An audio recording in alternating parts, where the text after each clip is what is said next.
Good morning, everyone. For those of you whom I have not met, I'm Dr. Brad Roberts. I'm the director of the Center for Global Security Research, and it's my pleasure to welcome you to today's session with Heather Williams on the future of nuclear abolition. Heather will be well known to many of you. She's a frequent participant in our workshops, an occasional speaker in our speaker series, and a prolific author. She's produced a lot of leading work, innovative work on nuclear policy and strategy, and has carved out a reputation as one of the more intellectually courageous members of our community. This is because she has welcomed a role that few people welcome, which is to try to serve as a bridge between the two deeply divided camps about nuclear weapons policy. On the one hand, those who focus primarily on deterrence, and on the other, those who focus primarily on disarmament. And anyone working in the nuclear world knows that these two camps rarely talk with each other, have very different views of the world, indeed opposing views on many topics.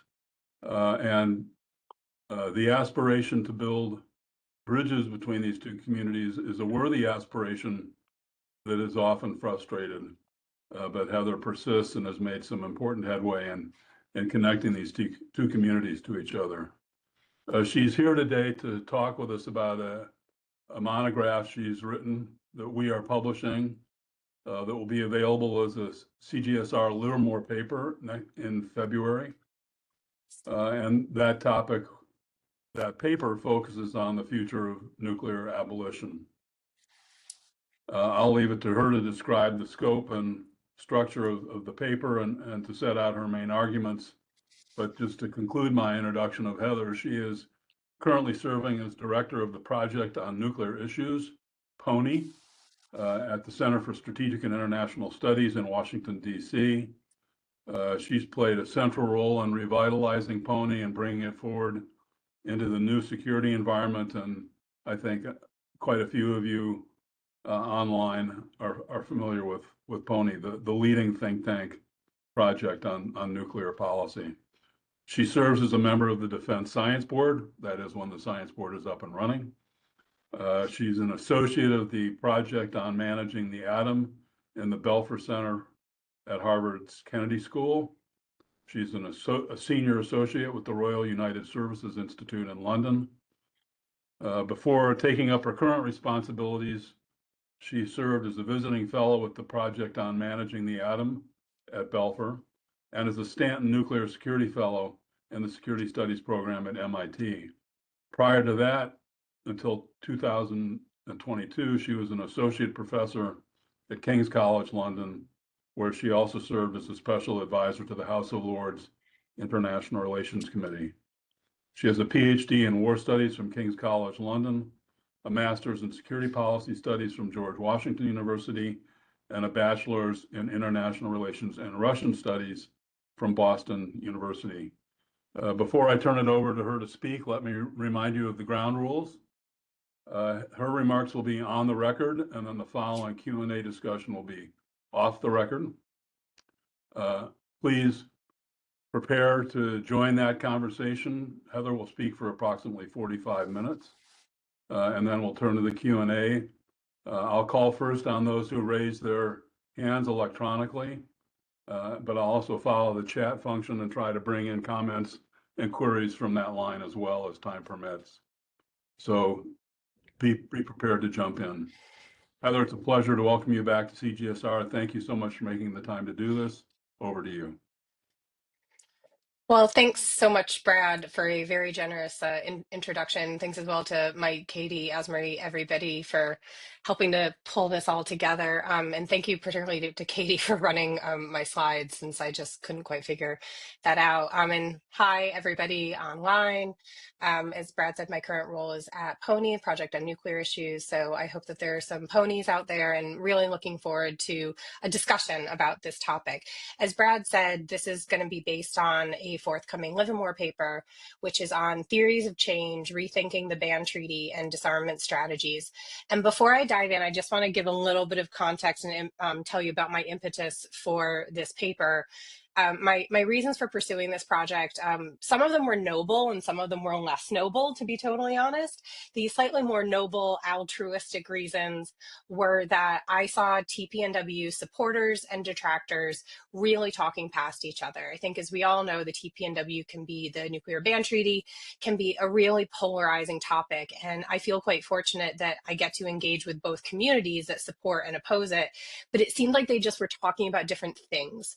And so on the one hand, I wanted to try to bring those, as Brad said, I try to play this bridge builder role and have them talk to each other. And to do that, in doing so, to really try to understand a potential way ahead and contributions for the ban treaty.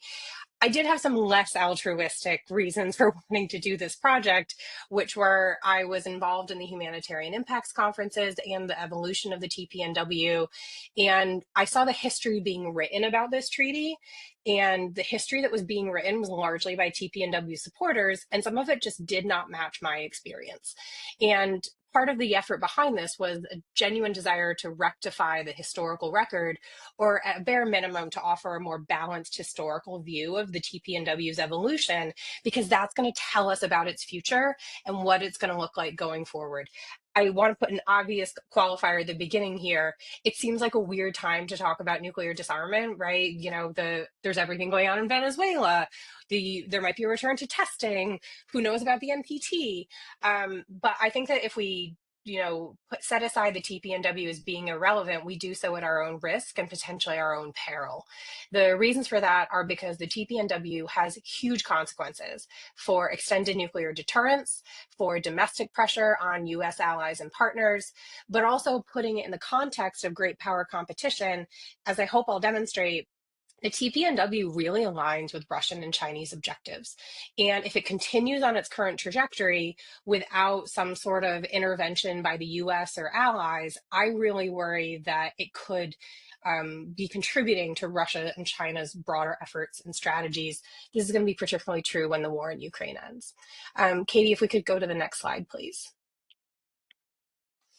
So this is what I'm going to talk about. I'll talk about the current disarmament landscape, theories of change, who decides. I'll talk a bit about the evolution of the TPNW from the humanitarian impacts conferences to its negotiations, and then I'll end by saying a bit about the way ahead. Last month, I was at the Wilton Park NPT conference, which many of you might be familiar with, and I'll share some of my reflections from that. Spoiler alert, it's not great news. It was a pretty depressing and sobering conference, but I think it did provide some insights for the future of disarmament efforts and abolition. Just to kind of let you know where this talk is going to go, the questions that I set out to answer were: what comes next for nuclear diplomacy? What does disarmament look like in this era of great power competition? And what are potential futures for the TPNW, but also for the US going forward? The way that I approached this, as I said, I did have some personal experience with the humanitarian conferences and regularly engaging with those communities. I did want to address what I saw as a gap, not only in scholarship, but also the historical record and the policy debates about the TPNW. It just consistently seemed like the nuclear weapon state perspective was being left out. And so since I had the easiest access to US policymakers from that time, I did a lot of interviews and tried to get some hard data, but also just to represent the US perspective while this was all going on.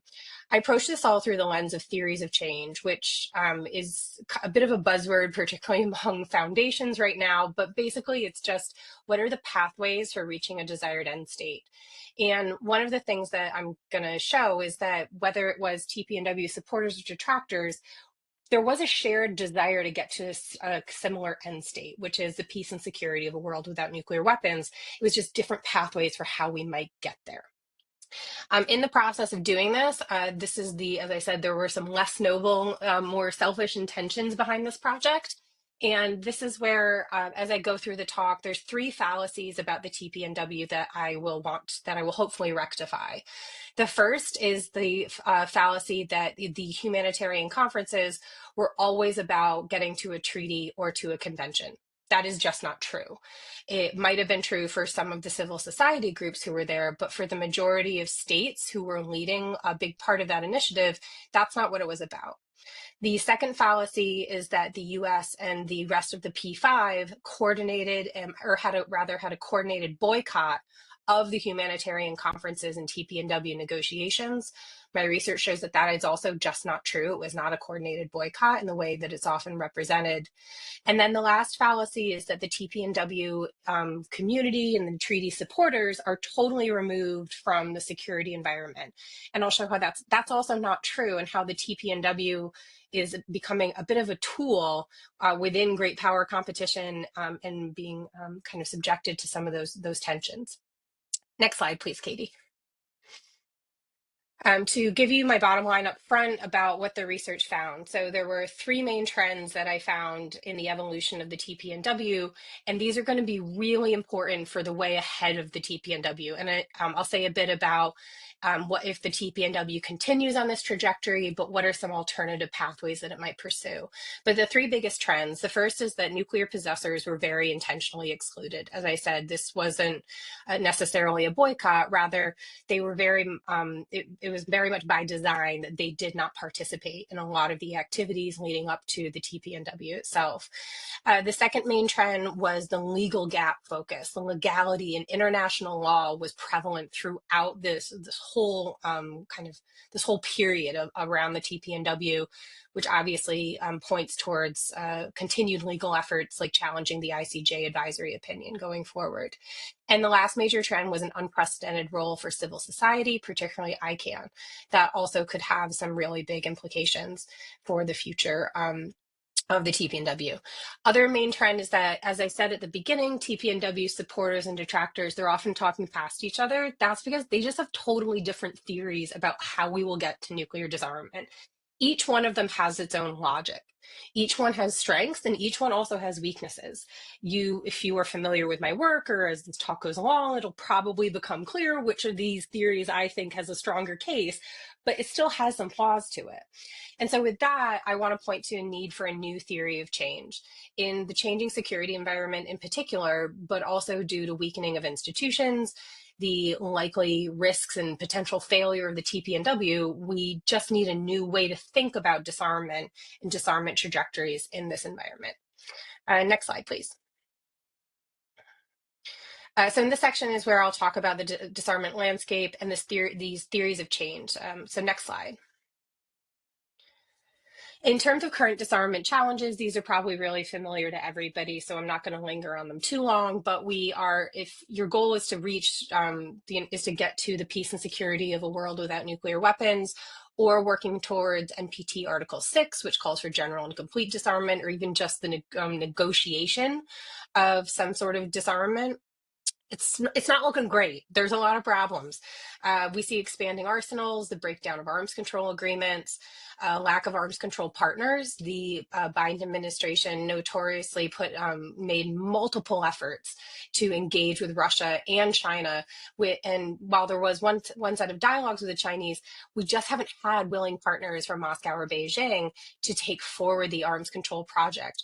Rather, as Brad and others have written elsewhere, our adversaries, America's adversaries, actually seem to have used that against us. They saw that as an opportunity to expand, to be more aggressive, to compete rather than to cooperate. Other challenges are increasing proliferation pressures, particularly among US allies or in regional conflicts, and then the polarization and weakening of institutions, particularly the NPT.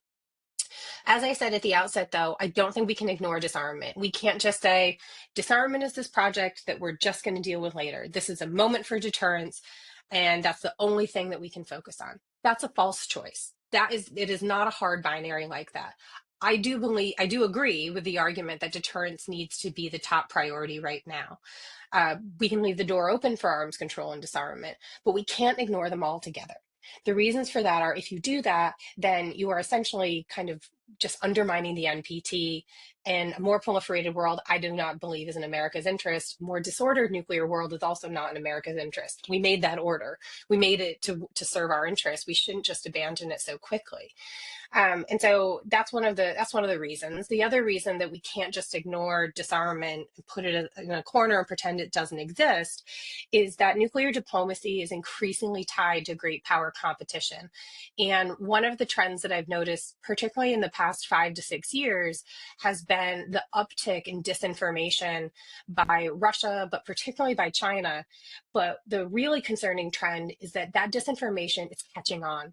I have heard global South countries repeat back to me word for word Chinese talking points, and later on I'll share a pretty disturbing experience that I had at Wilton Park just a few weeks ago, where I got into this pretty heated discussion with a global South diplomat who really was really convinced about a certain Chinese talking point.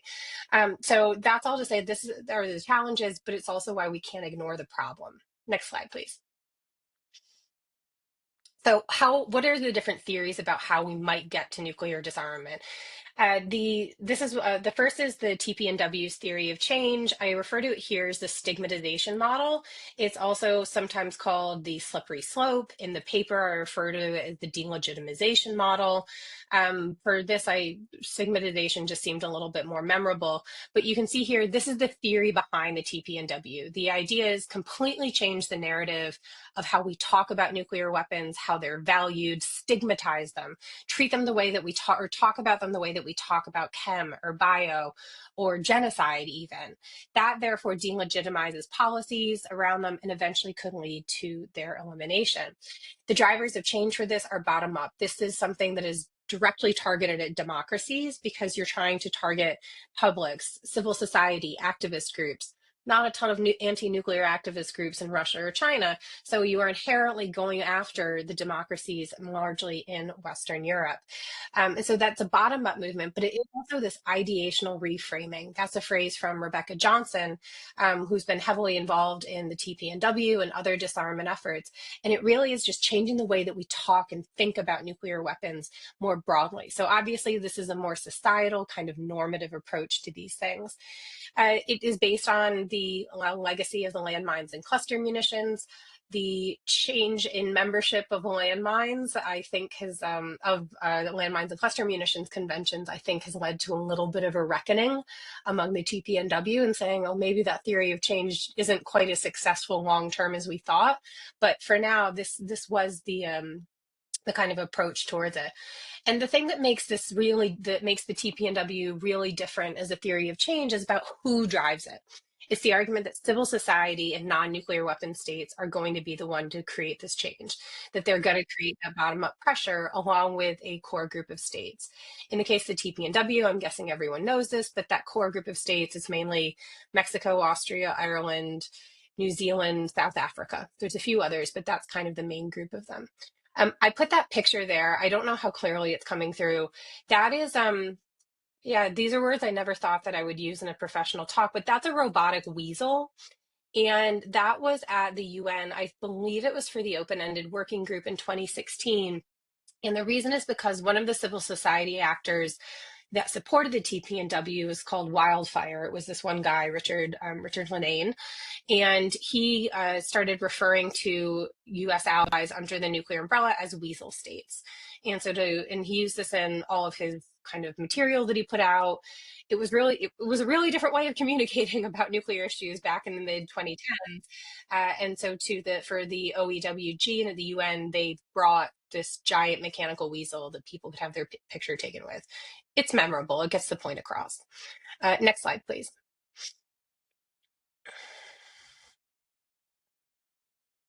Oh, You're back. oh, can you go to the next one, Katie? Oh, thank you. Right, so the other theory of change is the step-by-step approach, and this is the theory that's pushed more, advocated more by the US, but also other nuclear weapon states.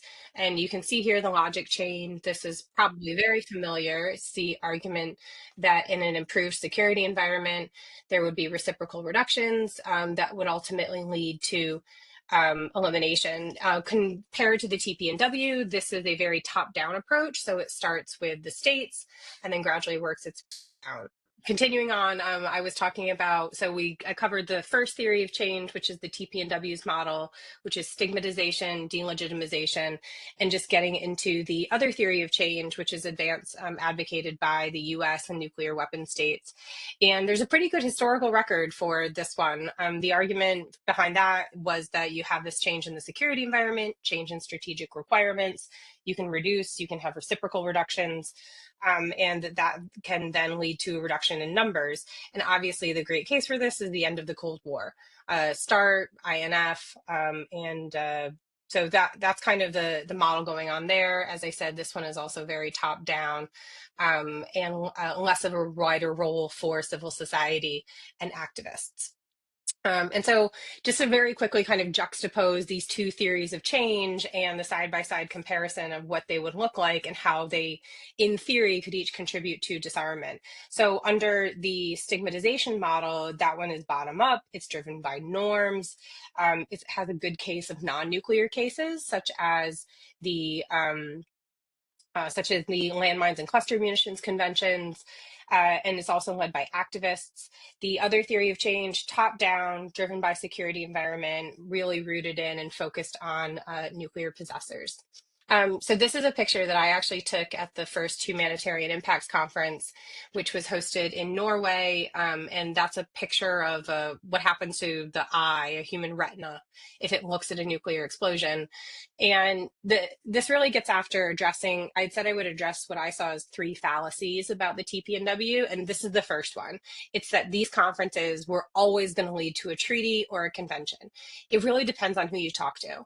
If you're talking to ICANN or activists, they will probably say that for a lot of them, they went into this hoping to get, I think it initially was the idea of having a convention, excuse me, because there was an existing convention text from the late 90s. But for states, that simply wasn't true. Like Norway is a NATO member. They didn't host this conference thinking it was that they were going to be supporting the lead up to a TPNW. Almost every NATO member attended except US, UK, France, and randomly, I think Bulgaria was the other one. It was either Bulgaria or Romania. But that first conference, it really was a facts-based discussion. I was in the room. The presentations were not about treaties or conventions or legal gaps. It was really about testimonies of Hiroshima and Nagasaki survivors. It was studies on environmental impact. One of my biggest takeaways from it was on the lack of consequence management options in the event of a nuclear explosion. Before these conferences, I assumed, oh, the ICRC or Médecins Sans Frontières would be the ones to go in and provide medical relief in the event of a nuclear explosion. No, that isn't the option. Their first duty of care is to their own people, and you're not going to send them into a radioactive contaminated environment. And so there just really are no great options for how to respond to a nuclear use. Excuse me. There was also really good discussion about rising nuclear risks, which seems, it's a very, very different world in 2013 than where we are today. And so, as I said, nearly all US allies participated in this, states under nuclear umbrellas. And you can see here the list of the 3 conferences and the countries that attended and went to them. Next slide, please. The next step in the progression of the TPNW was an open-ended working group and the TPNW. And one thing that my research showed for this Livermore paper was that this open-ended working group was a lot more important than I think is often realized. The US didn't attend, but a lot of US allies did. Australia played a particularly important role. And what that OEWG did in a lot of ways was it previewed what were going to be the big debates that would happen in TPNW negotiations. So things like verification, whether or not to include nuclear weapon states in the process. But the OEWG goes ahead. And the conclusion is to move to negotiation of a TPNW, and that is exactly what happened. In that time is when the pressure really kicked up and was on US allies and partners. The states that fully supported a TPNW, that core group, but also civil society, they really wanted a US ally to attend and participate. And so they targeted Western European countries, particularly Netherlands, Denmark, Norway, Germany, and Italy, and a couple others that were in there. The Catholic Church was also a big player at this stage as well, which I'm happy to go into in Q&A. It's something I've also spent a lot of time researching. But this was a time when that pressure just really ramped up on the U.S. allies and partners. Ultimately, only one U.S. ally participated in the negotiations. That was the Netherlands, because they were mandated by Parliament to do so, but voted, they were the one vote against the treaty. Next slide, please. And this gets me to what I think is the fun part of the research, which was trying to capture a different perspective. As I said, the histories to date of the TPNW have largely been written by the supporters, by the countries that got it there. This was different. I wanted to look at what was the U.S. perspective. And so to do that, I interviewed a bunch of Obama and Trump administration officials and got some really great insights. At the time of the humanitarian conferences and the TPNW, the focus was really on three things, as I understood it. Brad can correct me during discussion if I go off course here at all. But main priorities were getting a New START follow-on. Remember the 2013 Berlin speech. Focusing on the JCPOA and the Iran deal, but then also implementing the 2010 action plan. And when I did these interviews, a common theme that I heard from the Obama officials were, we were never given a chance. The 2010 action plan never had a chance. It was really ambitious, 64 action points agreed to in mid 2010. The humanitarian conferences were announced less than 2 years later, and they were announced saying, oh, you aren't doing enough on the action plan. And so from a lot of folks in the Obama administration, what I heard from them was this was like, there was no way to win. Whatever they did, it would never be enough. And it just didn't feel like people had really invested in or given time to the action plan. One thing that I heard, and which I quote in the paper, for example, was someone who said, was one of, I couldn't use their name, it was an ambassador is all I'll say, and the ambassador said, if people wanted to see more progress on things like a fissile material cutoff treaty, weren't you out there talking to the Pakistanis? Why are you holding this humanitarian conference? There's clear work to be done here. It just seemed like it was always going to be directed at criticizing the US and to some extent the UK as well. The way that the US approached this was another really surprising thing from my interviews, was how little interest and concern there was within the US interagency. There were never very high senior level meetings about this. Different parts of the interagency cared about it more than others. The one consistent goal across the interagency seemed to be prevent a US ally from participating or signing up to the TPNW. And in that sense, it was achieved.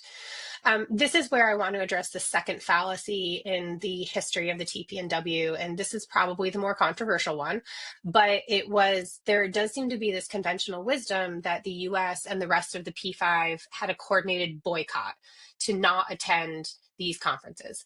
And from every interview that I did, it was strange. All of the former officials used almost the same exact language and said, I wouldn't call it a boycott.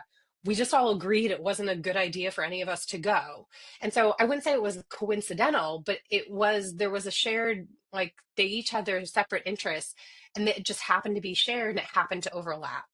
And so to be clear, the US did engage with allies and partners and encourage them not to participate. But this idea that there was some like P5 conspiracy not to get involved in this, that I just did not see the evidence for that from the interviews that I did.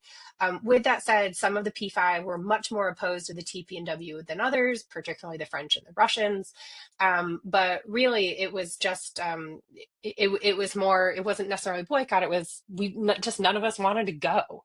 But I think that the terminology here is really important, because calling it a boycott suggests some kind of nefarious intent on the part of the P5. And as I said, from the interviews with US officials, it's almost like nobody cared enough necessarily to organize a big boycott or a big policy effort like that. It was more just, we didn't see a point in going, so none of us went. Next slide, please. This brings us to the current status of the TPNW. I actually think there may have been 4 meetings of states party, so I probably have to update that. 74 members right now. ICANN continues to be involved. One current thing about the TPNW status that I want to flag has been that they set up a scientific advisory group, which is specifically intended to make progress on verification.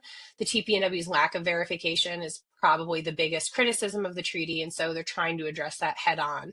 The other thing that I'll flag are concerns about compliance among TPNW members.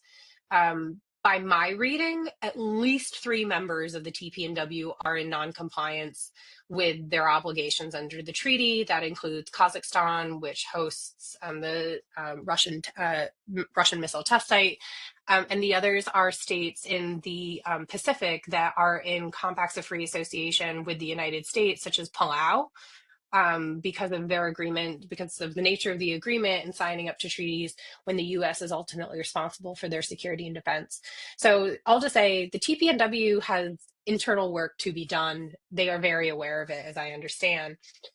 Just to wrap up this kind of look back, and then I'll take 10, 15 minutes and talk about the way forward. I did want to just reflect on what happens if the TPNW continues on its current trajectory, and should we be talking about it as a success or as a failure? So based on those 3 trends I highlighted at the beginning, if the TPNW continues on its current trajectory, it will be laying blame on the US and the UK, focusing on democracies rather than on totalitarian, authoritarian regimes. The TPNW claims that they focus on the weapons, not the states, and they claim that they treat the P5 as a monolith. And I push back on that really hard because I think they're giving Russia and China a free pass.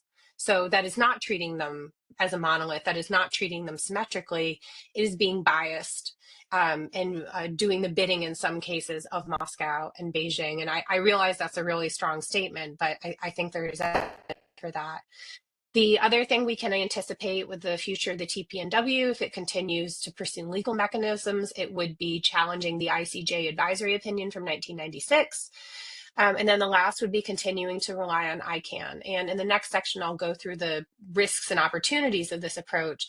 But I'll just say that this pathway that the TPNW has been on, if it continues on that pathway, it's going to keep pressuring US allies and partners. It's going to align with Russian and Chinese objectives, which undermine extended nuclear deterrence. And all of those pressures are probably going to increase when the war in Ukraine ends. So just to, again, foot stomp why I think this matters. Should the TPNW be seen as a success or failure? To consider this, I in the paper, I point to a piece by the TPNW supporters, by ICANN, in which they outlined 3 metrics for success, which were implementation, norm adherence, and universalization. And across the board, I think they're failing in those. In terms of implementation, well, you have 3 states potentially in non-compliance, and you don't have a verification mechanism. In terms of norm adherence, Russia's nuclear saber rattling throughout the war in Ukraine suggests that the norm that the TPNW is trying to push does not carry weight. Also, TPNW states were pretty quiet about Russia's nuclear saber rattling, so might not even be upholding their own norm.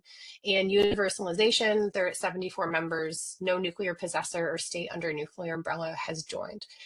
With that, I would caveat, it might just be too soon to tell. This is perhaps the most shocking thing about the TPNW is how fast it happened. It happened faster than landmines, cluster munitions, faster even than New START. And so it would just happen really, really quickly. And so in some ways, this is still kind of like, if maybe it's not quite a baby of a treaty. Maybe it's like an adolescent of a treaty, and still figuring out exactly how it's going to operate and what it's going to be. Next slide, please. And next slide.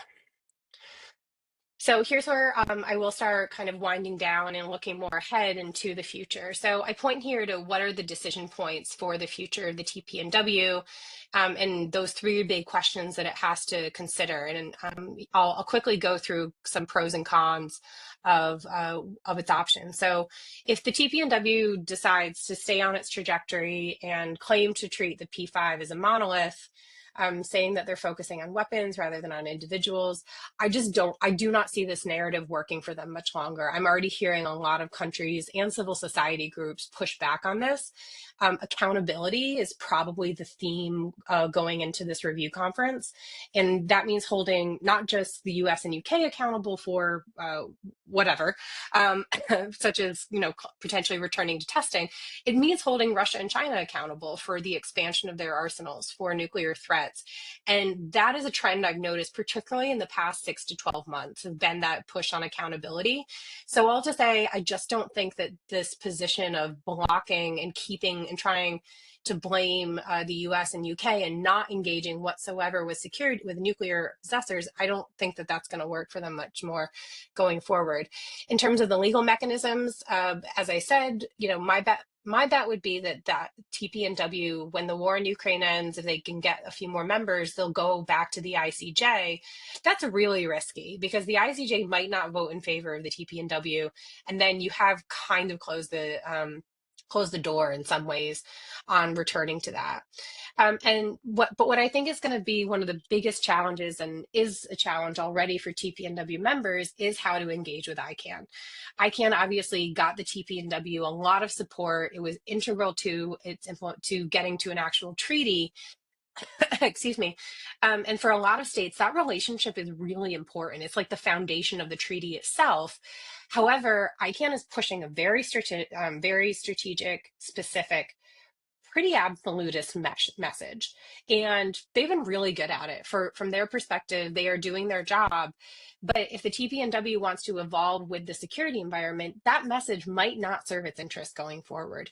And so from my conversations with diplomats that are in TPNW states that support the TPNW, this is a really hard question that they are grappling with right now, and really trying to kind of figure out. So I outlined 5 potential futures for the TPNW. One is the status quo, so that's the trajectory that I was talking about before. The other is to have an NPT focus, and the TPNW, most states say that the TPNW and NPT are meant to work in tandem. Some civil society experts have come out and said, no, states should start leaving the NPT in favor of the TPNW.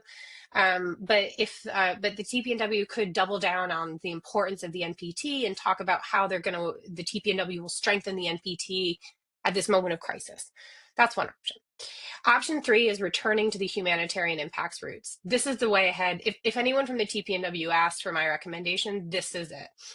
I think that moving to a legal treaty, even if you go back to the theory of change that I outlined, the TPNW movement, it kind of got ahead of itself.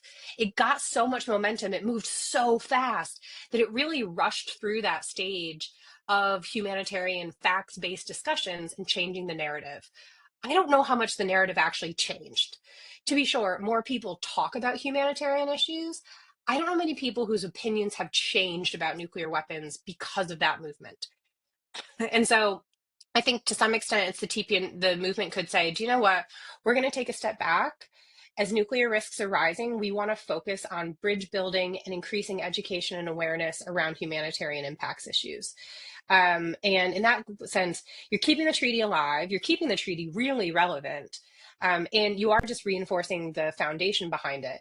Obviously, I also, I kind of like this approach because it does offer an opportunity for bridge building.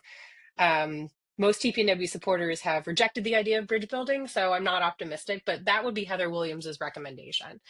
The other possibility here is that the TPNW has success when the war in Ukraine ends, or if US commitments to allies and partners change, then the domestic push for disarmament efforts could have some success, and the TPNW gets, some NATO members into it. In my mind, that just serves Russia's interests. So I would rather not see that one happen, but that's a possibility. And then the last possibility that I outlined, there's a lot of pathways here, but the last one is on that the TPNW fails. For example, states have started withdrawing from landmines, from Landmines Convention, and excuse me, from the Ottawa Convention. And so the TPNW could see states start withdrawing. at some point. If if the NPT collapses, or if some of those states start considering independent nuclear programs, there's a lot of different ways that failure could look like. Next slide, please.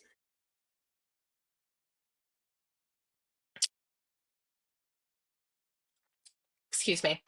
And this gets to U.S. Decision points about disarmament going forward. How much should disarmament be a priority in U.S. nuclear policy? Should it engage with the TPNW?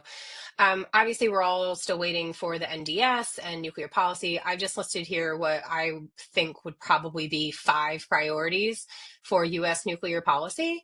You will notice disarmament isn't a top priority. As I said, I think deterrence has to be the priority going forward. But as I also said, you can't just ignore the TPNW altogether. And so looking at some opportunities to engage are what I think need to be part of the priority. And if you look at what I put here, reducing risks of nuclear use, education awareness, those could and should overlap with the TPNW's priorities and their own way ahead. And so this gets to what would be, I didn't put this on the slide, but, my recommendations for the administration in terms of disarmament policy, there's 3 that I think are bare minimums. One is in the NPT, the US we have to at least acknowledge that the TPNW is a thing. The French and some other states don't want any mention of the TPNW. I think just acknowledging it goes a long way. Second big recommendation is combating Russian and Chinese disinformation. And I'll say a bit about that in another slide. And then also is taking back a leadership role on reducing nuclear risks. The president seems to be interested in taking on leadership around nuclear issues. So this could be a really great opportunity for that. Next slide, please. Great. We are in the home stretch here. And so what I put down here was I tried to show some potential overlap of the different principles of the TPNW and principles for the US going forward, along with some opportunities. What I didn't put on this slide is something that I put in my paper, which is I did come up with a new theory of change for disarmament. And some folks on this call might remember it was I think it was around it might have been a little bit before 2010, Sam Nunn advanced the idea of quote unquote base camp, where if you think of disarmament as climbing a mountain, you can't always see the peak, right? Sometimes it's stuck in clouds, but let's just focus on getting to base camp. I really want to revive that idea, but maybe not quite as ambitious as base camp, take it back a step. And so I'm calling it a bridgehead theory, building a bridgehead. The focus right now has to be on preventing further backsliding of nuclear institutions and nuclear diplomacy, but also building mechanisms that are flexible enough to adapt to the rapidly changing security environment, but also to the rapidly changing technological environment. And so that's where, coming up with like US leadership on risk reduction, initiatives like CE&D, perhaps expanding the P5 process, track 2 dialogues, these are really important. Those are all part of a bridgehead strategy that could reinforce the existing disarmament mechanisms, because I see them as all like kind of on a backslide. Next slide, which will be my last one. Right. So I didn't totally fill this out because I wasn't sure how much I wanted to put in writing, to be really honest. This is where I'll reflect a little bit on Wilton Park and be totally frank about what happened. So my takeaways from Wilton Park: what to expect, what not to expect, and some likely challenges. My big takeaways from Wilton Park. Here's the good news about the health and way forward for the NPT. I saw and heard a general willingness to compromise, to get to a consensus document. I don't see any non-nuclear weapon states that want to or are willing to play the spoiler role. They want the US to be the one to look back. That was part of the bad news, but the good news is that I think that 95% of the language for a consensus document could be agreed to tomorrow. Also, good news, if there isn't a consensus final document, if RevCon fails, that doesn't make or break the NPT. I would be worried about it contributing to the NPT's continuous slow kind of malaise and decline. The less good news, it was the first time in a long while that I have heard Global South countries openly talking about withdrawing from the NPT. And that was really concerning. Not because they want to go pursue independent nuclear programs, but because they see nuclear weapon states as a non-compliance and not holding up their end of the bargain, and they're fed up. I don't think they're going to follow through on it, but it was more openly discussed than I have ever heard. The really bad news is, and I've teased this a few times, so I'll just take a minute to linger on it and then I'll stop, is the extent of this disinformation. So Russia has continuously said that NATO nuclear sharing is a violation of the NPT, despite the actual history of the NPT's negotiation. China has also picked up that narrative. And so the debate that I had with a Global South diplomat at Wilton Park was, this person said to me, NATO nuclear sharing counts as transfer of nuclear weapons. And I said, no, it actually doesn't. And they said, you show me something that tells me that. And I pulled up on my phone, like it took 10 seconds, a NATO document that says NATO's nuclear policy does not equate to transfer of control. And they just dismissed it. And this really concerns me that no matter how many facts or how much historical data we can provide, this might be a piece of information that we cannot get rid of. This might now be a chronic state of the NPT, which is believing that NATO is in violation of the NPT. We need a strategy for dealing with that. Thus far, it's been combating the disinformation. We have, to be honest, I don't think we've done as good of a job as could have. But that is going to have to be a major consideration going into the NPT. My best bet, if I had to make a prediction today, it would be that there would not be a consensus outcome document, and that it would break down on language about nuclear testing. Even US allies are insisting on certain language about testing, which I just don't see the Trump administration agreeing to. And so that means that the US could be the one holding the bag when this is all over. What it means for the future of disarmament is that there is still this shared goal of working towards the peace and security of a world without nuclear weapons. How we talk about it really matters, but also this polarization just really is not helpful. And I think the potential damage to the NPT that we are going to see in the next few years, which is, also things can change. Like everything can change literally within 24 hours, as we have all learned. So if Trump comes out tomorrow and withdraws from the NPT, forget everything I said. But if the NPT continues on its current trajectory, this polarization really does have a detrimental effect. And is a bigger effort that I think we have to address. So I went a little bit over 45 minutes. Sorry about that, Brad. But I will stop there, and really looking forward to a discussion and people's thoughts on this.